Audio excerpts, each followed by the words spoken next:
머리카락이 갑자기 잘렸어. 이게 무슨 일이지? 통명전의 요사스러운 재앙이 날이 갈수록 많아지는구나. 이는 악귀의 소행이 분명하다. 1666년 창경궁 통명전입니다. 귀신이 요사스러운 병고를 일으켰다며 통명전에서 소동이 일었습니다. 통명전은 성종의 할머니 정의왕후와 어머니 소혜왕후를 위해 지은 궁궐이었습니다. 그러나 어머니와 할머니가 평안히 지내길 바랐던 성종의 바람과는 다르게 이곳에서 처참한 살인사건이 일어납니다. 연산군이 패비 윤씨의 일과 관련된 성종의 후궁 정씨와 엄씨를 통명전에서 직접 매질하고 짓밟아 끔찍하게 죽입니다. 그리고 나서도 분에 안 풀린 연산군이 그들의 시신을 젓갈로 담가 상과 들에 뿌렸다고 하죠. 그 이후 이곳에 있었던 중정과 대비들은 설명할 수 없는 이상한 일들을 많이 겪게 됩니다. 통명전에 귀신이 살고 있다는 소문이 권례에 파다하게 퍼지게 되죠. 궁궐엔 정말 귀신이 많았을까요? 1400년 12월 22일 태종이 머물고 있던 수창궁에 큰 불이 났습니다. 불은 금세 걷잡을 수 없이 커졌고 궁궐에서 생긴 화재로 인해 태종은 근심에 휩싸였습니다. 태종은 재앙의 원인에 대해 깊이 고민하며 신하들과 의논합니다. 그때 신하 권근이 왕에게 여제를 행할 것을 권합니다. 전하, 원통하고 억울해 떠나지 못한 원혼들이 너무나도 많습니다. 이들을 위해 여제를 지내 원혼들의 분한 마음을 달래셔야 합니다. 화재의 원인이 원혼 때문이라는 말이냐? 여제를 지내 원혼을 달래면 하늘이 감동해 재앙을 사라지게 할 것이옵니다.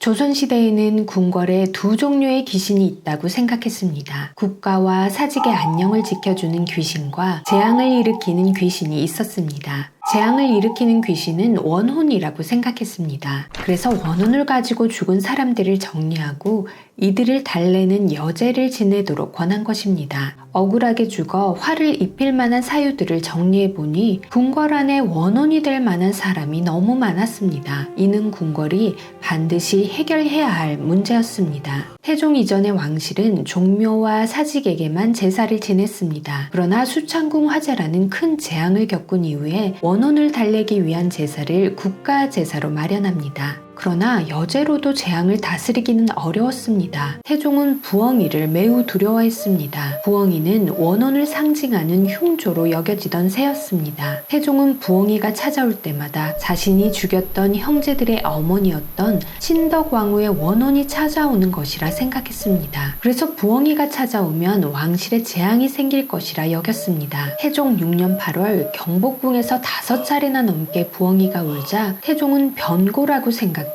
경복궁을 떠나 안암동 김씨의 집으로 이어합니다. 그러나 이어한 이후에도 계속 나타나는 부엉이로 인해 두려워한 태종은 해계제라는 제사까지 열어 하늘의 진노를 거두어 달라고 빕니다. 원혼을 달래는 여죄, 애군을 막아달라고 비는 해괴제까지 궁궐은 제사를 열어 귀신이 왕실을 해하지 못하도록 했습니다. 그리고 외부적으로도 귀신이 해를 가하지 못하도록 막았습니다. 궁궐 건축물을 지을 때에 귀신을 막을 장치들을 두었습니다. 궁궐의 장식물들은 철저한 귀신 보호막이라 해도 과언이 아닙니다. 궁궐 건축물 지붕의 추념마루에 세우는 삼장법사와 손오공 형상입니다. 이것을 잡상이라고 부르는데 서유기에 등장하는 인물들이 악귀와 재앙을 막아준다고 생각했습니다. 또한 장식기와로 취두와 용두, 치미가 있었는데 왕권을 수호하고 국가의 재앙을 막는 용도로 장식을 했습니다. 해태는 화재를 가져오는 귀신을 막아주는 장식이었고 12지신 상인 월대 서수는 귀신을 감시하는 역할을 했습니다. 그리고 정월 초하루에는 문배 그림을 붙여 문 밖에서 들어오는 재앙과 악기를 차단하려고 했습니다. 조선 궁궐은 이토록 군사보안 못지않게 귀신 보안에 철저했습니다. 그러나 이런 철저한 장치들도 귀신을 막지 못했습니다.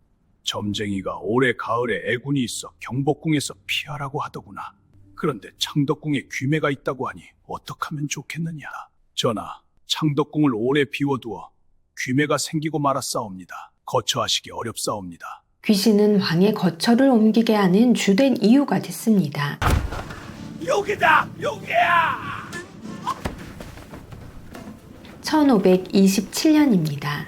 궁궐 내에 요괴로 인한 소문이 파다하고 요괴 때문에 놀라 가위에 눌린 자들이 연달아 생겨나고 있었습니다. 이에 두려움을 느낀 중종과 왕실 사람들은 창덕궁으로 이어합니다. 광해군도 귀신 때문에 궁궐을 여러 번 옮겼습니다. 광해군 재위 시절 광해군이 거주할 수 있는 궁궐은 행궁이었던 경운궁과 법궁이었던 창덕궁, 그리고 창경궁이 있었습니다. 그런데 광해군은 악귀의 괴롭힘 때문에 궁을 옮겨야겠다며 새 궁을 여러 번 왔다 갔다 합니다. 심지어 이 새 궁궐의 기운이 좋지 못하다며 인경궁과 경덕궁까지 만듭니다. 내가 벌써 궁을 지킨 지가 여러 해요. 그런데 단 한 번도 악귀를 만난 적이 없어. 요괴스러운 변고라니 가당치도 않단 말이오. 그러게 말이오. 도대체 몇 번째 궁궐을 옮기는지 경운궁, 창덕궁, 창경궁을 이리 뒤집어 놓고 공사를 하다 또 새 궁궐을 짓는다니 말이 돼요?